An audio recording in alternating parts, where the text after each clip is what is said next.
Hey there, I'm so glad that you have tuned in for today's Drawing for Kids class brought to you by the Ann Arbor District Library and the Ann Arbor Art Center. Today we're going to be drawing these really cool patterned and colorful little critters. Grab a pencil and a piece of paper and we'll get started. First thing we'll do is create a nice leafy background for our critters or little bugs to hang out on. So I'm going to create a bunch of leaves that have different sizes and different shapes, some with repeated small little leaves and some that are a little bit larger. So you can take a quick look outside or maybe in a book if you have a book with different leaves in it so that you can look for some inspiration. Then you want to decide, what kind of bug do you want to base your creative bug off of. So I'm going to think about a ladybug.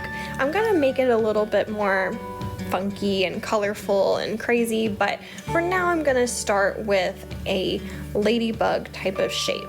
So for me, that means these ovals and then these little half circles for the head shape. And then I'm going to create some little antenna and little legs.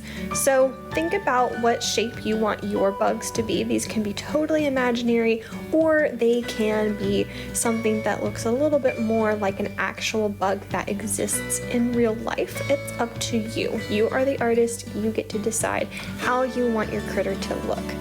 Then once you have everything kind of drawn out, we can start to add our color. So grab your colored pencils or crayons, whatever you wish to use today, and we will start adding color in relation to pattern. So we are really using the use of repetition, so you can see the way that I have repeated 3 bugs, I have repeated the dots on the bugs, and I have a bunch of leaves in the background. So the repetition is done. The repetition means some kind of shape or object that is repeating over and over again throughout my artwork. So I've done that. Now you can see that I am going back and I am adding in some patterns. So I have some stripes and zigzags and little swirls, spirals, all of that.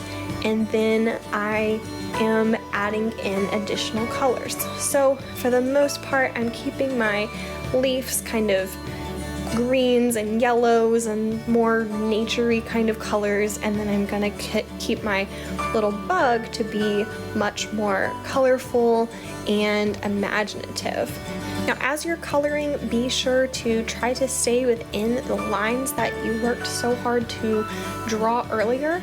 So you put that effort in, so make sure that you follow through with that.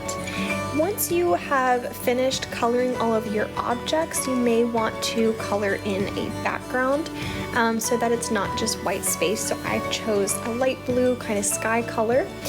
Then if you would like, if you have a black marker or Sharpie and you want to outline around your objects and your lines, you can do that for an extra illustrative and kind of a bolder look. Thanks so much for tuning in to today's video, and I hope you have a great time coloring.